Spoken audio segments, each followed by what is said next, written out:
Today, I want to share with you a profound truth that has the power to transform your life in ways you never imagined. So let's unlock the secrets of the universe and manifest your deepest desires. Well, it all begins with understanding this one simple concept. You see, everything in this universe operates on principles of energy and consciousness. And when you truly grasp the essence of this truth, everything you desire will effortlessly flow into your life. Let me break it down for you. Imagine your consciousness as a powerful beacon of light, constantly emitting vibrations into the universe. These vibrations are like signals that attract similar frequencies back to you, shaping your reality in profound ways. Now here's where it gets interesting. Your thoughts and emotions are the building blocks of your consciousness. Every thought you think and every emotion you feel sends out a specific frequency into the quantum field, like ripples in a pond. And just like a magnet, the universe responds to these frequencies by bringing you experiences that match the energy you're putting out. So if you're constantly dwelling on negative thoughts or feelings of lack, guess what? You'll continue to attract more of the same into your life. But here's the game changer. Once you understand that you have the power to shift your energy, you hold the key to manifesting your deepest desires. It's all about consciously choosing thoughts and emotions that align with the reality you want to create. Instead of thinking about what you don't have or what's not going right, try thinking about all the good stuff in your life. That's where gratitude comes in. It's like saying thank you to the universe for all the amazing things you already have, big or small. When you focus on gratitude, something magical happens inside your brain. It's like flipping a switch from negative to positive. You start to see the world in a whole new light, and suddenly everything seems brighter and more beautiful. But that's not all.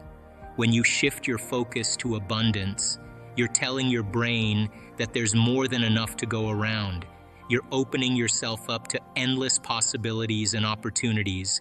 Instead of feeling like you're lacking, you start to feel like you have everything you need to succeed. And let's not forget about joy. When you choose joy, you're choosing happiness and positivity in every moment. It's like filling your heart with sunshine and rainbows, even on the cloudiest of days. And when you're joyful, you attract even more joy into your life. But here's the really cool part. When you practice gratitude, abundance, and joy on a regular basis, you're literally rewiring your brain for success. It's like giving your brain a makeover, transforming it from a negative Nancy to a positive Polly. Visualization and meditation are like magic spells for making your dreams come true. Imagine sitting comfortably, closing your eyes, and picturing exactly what you want in your mind. Maybe it's a new job, a loving relationship, or a dream vacation. Whatever it is, see it as if it's already happening, with every detail crystal clear in your imagination. When you do this, you're not just daydreaming, you're sending a powerful message out into the universe. It's like telling the universe, hey, this is what I want, and the universe listens. It starts working behind the scenes to make it happen. But here's the secret sauce. You've got to believe in it with all your heart. You've got to feel it in your bones that it's already yours. That's where the real magic happens. When you visualize your desires with absolute clarity and conviction, you're supercharging your message to the universe. Think of it like planting a seed in the ground. You give it everything it needs to grow: sunlight, water, nutrients. Visualizing is like giving your dreams the perfect environment to flourish. You're nurturing them with your thoughts and emotions, and before you know it, they start to sprout and grow into reality. And that's not all. When you combine visualization with meditation, it's like adding rocket fuel to your dreams. Meditation calms your mind and opens you up to the limitless possibilities of the universe. It's like tuning in to a higher frequency where anything is possible. So picture yourself sitting quietly, breathing deeply, and letting go of all your worries and doubts. As you do this, you create space for your dreams to take root and blossom. You become a magnet for the things you desire, drawing them towards you with each peaceful breath. And here's the best part. You don't have to be a master meditator or a professional visualizer to make it work. All you need is an open heart and a willingness to believe in yourself and your dreams.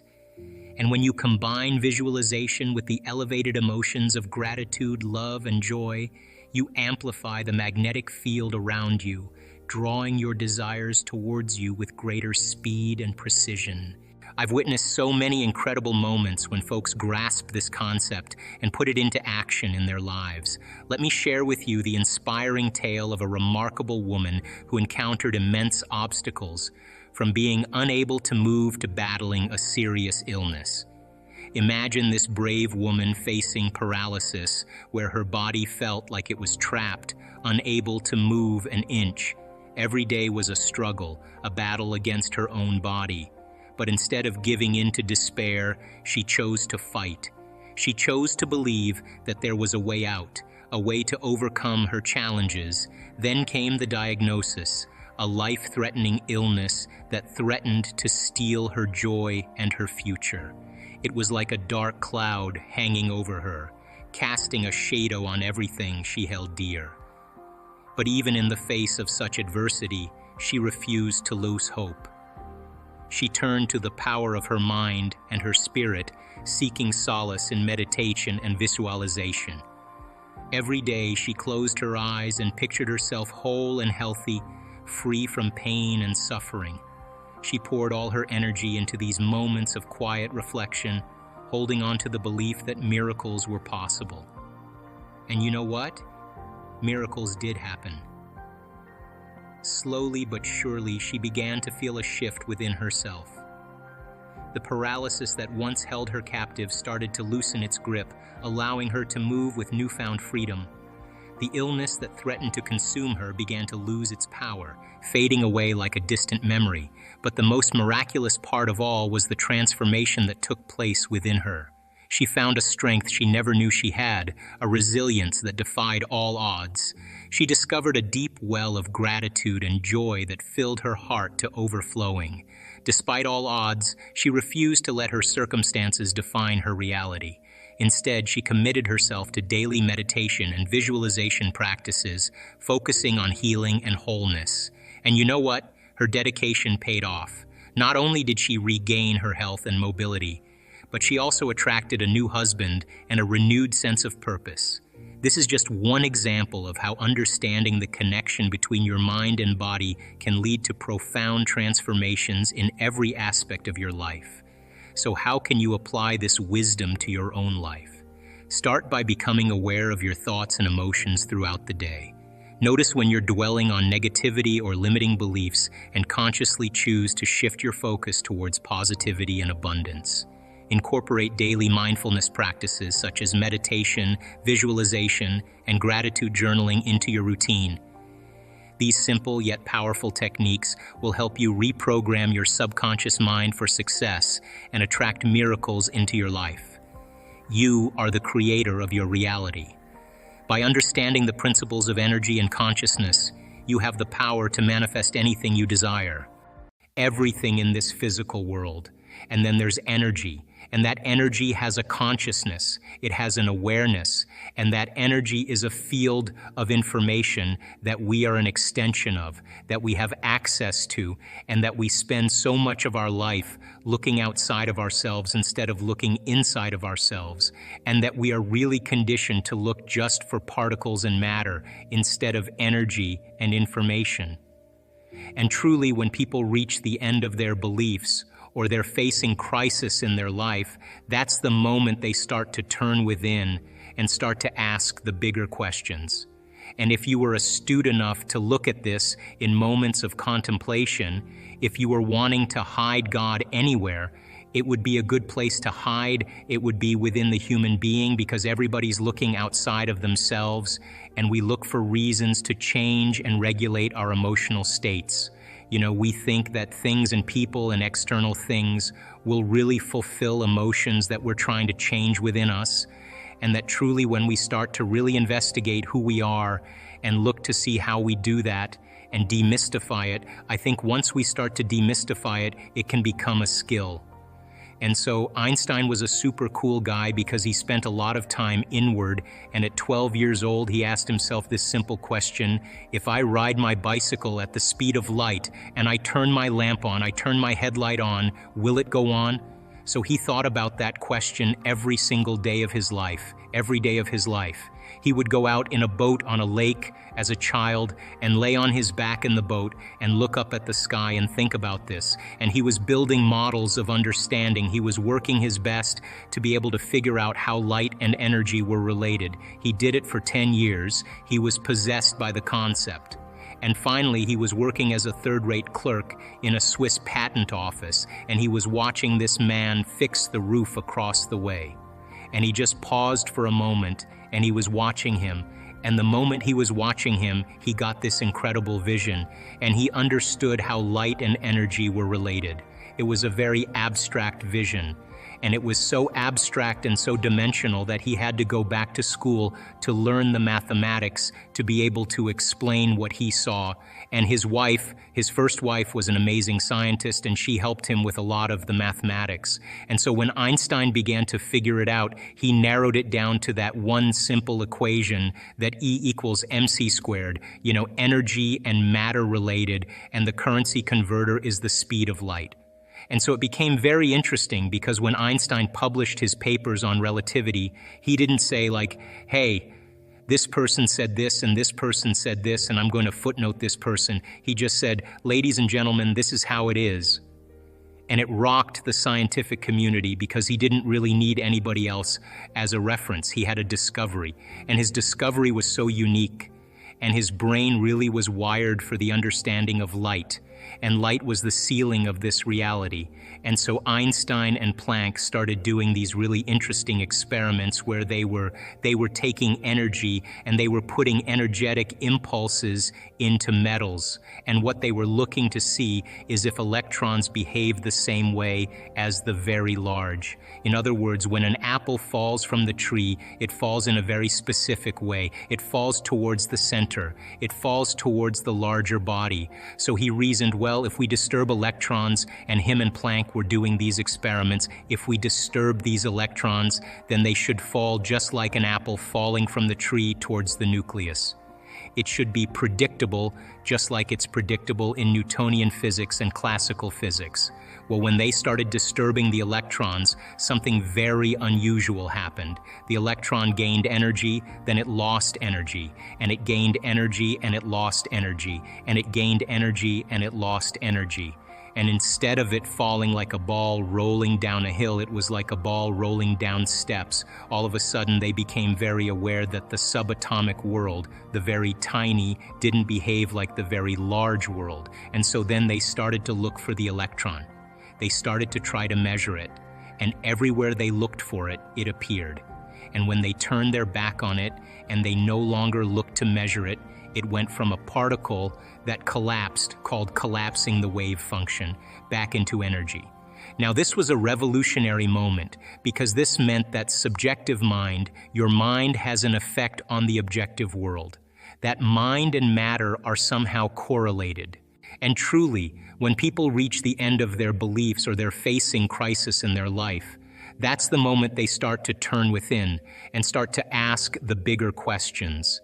And if you were astute enough to look at this in moments of contemplation, if you were wanting to hide God anywhere, it would be a good place to hide. It would be within the human being because everybody's looking outside of themselves, and we look for reasons to change and regulate our emotional states. We think that things and people and external things will really fulfill emotions that we're trying to change within us. And that truly, when we start to really investigate who we are and look to see how we do that and demystify it, I think once we start to demystify it, it can become a skill. And so Einstein was a super cool guy because he spent a lot of time inward, and at 12 years old, he asked himself this simple question: if I ride my bicycle at the speed of light, and I turn my lamp on, I turn my headlight on, will it go on? So he thought about that question every single day of his life, every day of his life. He would go out in a boat on a lake as a child and lay on his back in the boat and look up at the sky, And think about this. And he was building models of understanding. He was working his best to be able to figure out how light and energy were related. He did it for 10 years. He was possessed by the concept. And finally, he was working as a third-rate clerk in a Swiss patent office, and he was watching this man fix the roof across the way. And he just paused for a moment, and he was watching him. And the moment he was watching him, he got this incredible vision, and he understood how light and energy were related. It was a very abstract vision. And it was so abstract and so dimensional that he had to go back to school to learn the mathematics, to be able to explain what he saw. And his wife, his first wife, was an amazing scientist, and she helped him with a lot of the mathematics. And so when Einstein began to figure it out, he narrowed it down to that one simple equation that E equals mc squared, energy and matter related, and the currency converter is the speed of light. And so it became very interesting because when Einstein published his papers on relativity, he didn't say like, hey, this person said this and this person said this, and I'm going to footnote this person. He just said, ladies and gentlemen, this is how it is. And it rocked the scientific community because he didn't really need anybody else as a reference. He had a discovery, and his discovery was so unique, and his brain really was wired for the understanding of light. And light was the ceiling of this reality. And so Einstein and Planck started doing these really interesting experiments where they were taking energy and they were putting energetic impulses into metals. And what they were looking to see is if electrons behave the same way as the very large. In other words, when an apple falls from the tree, it falls in a very specific way. It falls towards the center. It falls towards the larger body. So he reasoned, well, if we disturb electrons, and him and Planck were doing these experiments, if we disturb these electrons, then they should fall just like an apple falling from the tree towards the nucleus. It should be predictable, just like it's predictable in Newtonian physics and classical physics. Well, when they started disturbing the electrons, something very unusual happened. The electron gained energy, then it lost energy. And it gained energy, and it lost energy. And it gained energy, and it lost energy. And instead of it falling like a ball rolling down a hill, it was like a ball rolling down steps. All of a sudden, they became very aware that the subatomic world, the very tiny, didn't behave like the very large world. And so then they started to look for the electron. They started to try to measure it. And everywhere they looked for it, it appeared. And when they turned their back on it and they no longer looked to measure it, it went from a particle that collapsed, called collapsing the wave function, back into energy. Now, this was a revolutionary moment because this meant that subjective mind, your mind has an effect on the objective world. That mind and matter are somehow correlated. And so this birth of quantum physics came along. And this quantum physics experiment say that you cannot do a quantum physics experiment without an observer around. In other words, a mind always has to be present because it will influence the outcome. You with me? So now that invisible field of spirit, that invisible field of information and energy, somehow you as an individual can influence the nature of reality with your mind. The same experiences produce the same emotions. Those same emotions tend to influence the way we think. And our biology, our neurocircuitry, our neurochemistry, our hormones, and even our gene expression is equal to how we think, how we act, and how we feel. And how you think, how you act, and how you feel is called your personality. And your personality creates your personal reality. That's it. So then it makes sense then, if you want to create a new personal reality, a new life, you're going to have to change your personality. And you've got to start thinking about what you've been thinking about and change it. You've got to become aware of your unconscious habits and behaviors, even how you speak. Then you have to look at the emotions that you live by every single day and decide, do these emotions belong in my future? So many people try to create a new life as the same person. In order to create a new personal reality, you've got to change your personality. So the principle in neuroscience says that nerve cells that fire together, wire together. thinking the same way, making the same choices, demonstrating the same actions, creating the same experiences that stamp the same networks of neurons into the same patterns, all for the familiar feeling called you. And you do that for 10 years in a row, you're going to hardwire your brain into a very finite signature because you're firing and wiring that way. And that box in the brain, that becomes our personality, becomes our identity. And by the time we're 35 years old, for the most part, we've done something so many times that the body now knows how to do it as well as the mind. And that's a habit. So we have these unconscious programs of behaviors, automatic habits, redundant emotional reactions, hardwired beliefs, perceptions, attitudes that function just like a computer program. You press go and it runs automatically. So then when it comes time to change, thinking positively is going to do nothing because your body has been conditioned for the most part into a program in the past. So the thought never makes it to the body because the body's on a different program. So how do we begin to influence the body so that the thought actually produces some type of change? So think about it. If you think an unhappy thought, you're going to feel unhappy. If you think you're a failure, you're going to feel like a failure. Once you feel like a failure, you're going to think you're a failure. And people get caught in these loops of thinking and feeling and feeling and thinking. And that redundancy is a conditioning process because all you need is an image or a picture or a thought and a feeling, a response, stimulus response. And so the people tend to condition their brain and body into the past. And so when it comes time to change, you got to leave that familiar territory.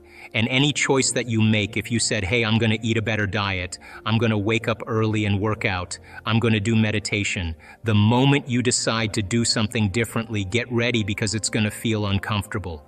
It's going to feel unfamiliar. There's going to be some uncertainty. You're not going to be able to predict the next moment. That means you've left your known biology and you're stepping into the unknown. Now, theoretically, that sounds great, but if the body has been conditioned into a familiar feeling, it's in the known. The moment you take it outside the familiarity, it wants to go back to where it's comfortable. So the body starts influencing the mind. And this is where people say, I want you to start your diet tomorrow. Oh, why don't you start working out this evening? You're really never going to change. You're too tired. You have a headache. This doesn't feel right. And this is where people talk themselves out of it. Because if they respond to that thought leads to the same choice, which leads to the same behavior, creates the same experience, produces the same feeling, and then they say, this feels right. No, that feels familiar. So going from one state of mind and body to another state of mind and body, you got to cross a river. And the hardest part about change is not making the same choice as you did the day before. Now, once people understand that they're going to be uncomfortable, then the question is, what thoughts do you want to fire and wire in your brain? What behaviors will you demonstrate in one day? And the act of closing your eyes and rehearsing who you're going to be when you open your eyes begins to install neurological hardware in your brain to look like you've already done it. Now, intention is a vision, a potential that already exists in the quantum field that you get to select. And when you ask yourself a question like, what would it be like to be healthy? What would it be like to be wealthy? What would it be like to be free or to be in love? The moment you ask that creative question, a part of your brain called the frontal lobe turns on. That's the crowning achievement of the human being. Once that area of the brain turns on, it's like a great symphony leader. It looks out of the landscape of the entire brain and it begins to randomly select different networks of neurons that are connected to the things you've learned in your life or the experiences you've had. And it begins to seamlessly paste them together to create an ideal, a vision, or an internal representation. That is a potential experience that's awaiting you. But it's not enough to just have the mind involved. Thoughts are the language of the brain and feelings are the language of the body. And how you think and how you feel creates a state of being. Once you can begin to emotionally embrace that future reality before it's made manifest, when you combine that clear intention with an elevated emotion, the freedom, the joy, the inspiration, the genuine love that you feel or gratitude from that experience, the moment you do that, your body as the unconscious mind begins to believe it's living in that future reality in the present moment. Now you're moving into a new state of being, into a new personality, and a new personality creates a new personal reality. The research that we've done shows that when we teach people how to regulate their internal states, to begin to create more coherence in their brain, and to generate elevated emotions like joy and gratitude and inspiration, that not only does the brain become coherent, but so does the heart. And when the brain is coherent, the heart is coherent. When the heart is coherent, the brain is coherent. And so why don't we live by these states on a daily basis? Primarily because the majority of the time that we live in our waking state of consciousness, 70% of the time, you and I are living by the hormones of stress. And living in stress is living in survival. And when you're living in survival, the very chemicals of survival cause you to function as materialist, defining your reality with your senses. You pay attention to objects and things and people. You begin to believe that your outer world is more real than your inner world. And the side effect of this over time begins to cause us to feel separate from possibility. Why? Because when you're threatened by some predator or some danger in your life, it's not a time to go in. It's not a time to trust the unknown. It's not a time to open your heart and feel love. It's not a time to communicate. It's not a time to create. It's not a time to learn. It's a time to survive. So then, in order for us to create, we have to lay down the very thing we used our whole life to get what we want for something greater to occur. And most importantly, we want you to understand when you're in the creative state and when you're not. And if you were to take a little time every day and apply some of the principles in changing beliefs and perceptions about yourself and your life, and what is a belief other than a thought you keep thinking over and over again? And all beliefs are based on past experiences.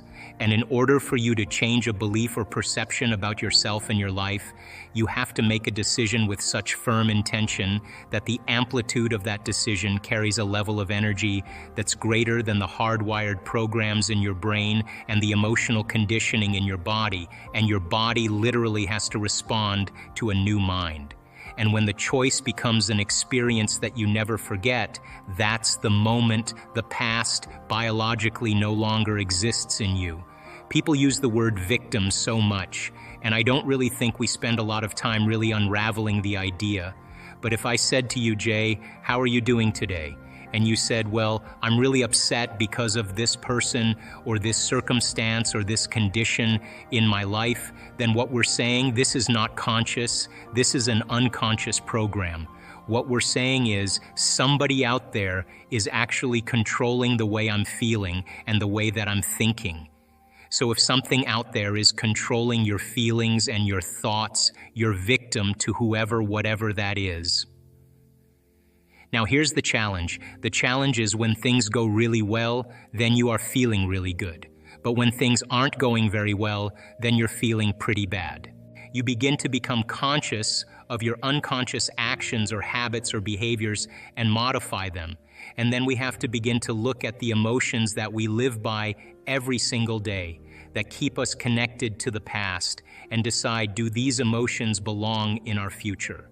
So most people are trying to create a new personal reality as the same personality, and it doesn't work. You literally have to become someone else.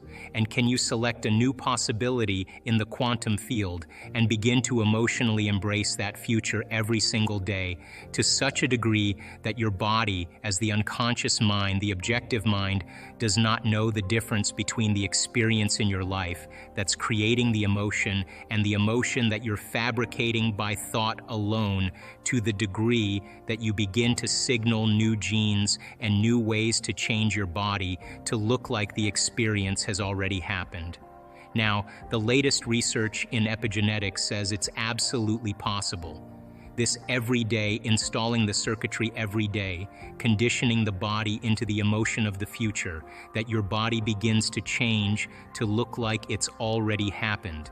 Now this is where it gets fun, because now you no longer have to go anywhere to get it. If you think that your thoughts have something to do with your future, just from a theoretical standpoint, that your thoughts create your destiny, and you think 60 to 70,000 thoughts in one day, and 90% of those thoughts are the same thoughts as the day before, well, then your life isn't going to change very much as long as you're thinking the same way. If you're not being defined by a vision of the future, then you're left with the memories of the past. Is it possible then that the way you think and the way you feel can begin to produce effects in your outer world? Now, that isn't something that you swallow in one bite. It's a process of gaining knowledge. It's a process of practice. It's a process of experience. But once you start seeing those synchronicities, those coincidences, those opportunities, that start to fall into place because you're experiencing change in your outer world. If you're doing the work, you're going to start paying attention to what you're doing inside of you that's producing the effect outside of you. And once you correlate the changes of what you're doing inside of you with the effect you produce outside of you, you're going to pay attention to what you did, and you're going to do it again. And all of a sudden, you're going to start believing more that you're the creator of your life and less of the victim of your life. And those same thoughts lead to the same choices. The same choices lead to the same behaviors. The same behaviors create the exact same experiences, and we anticipate the same feelings or emotions from those experiences.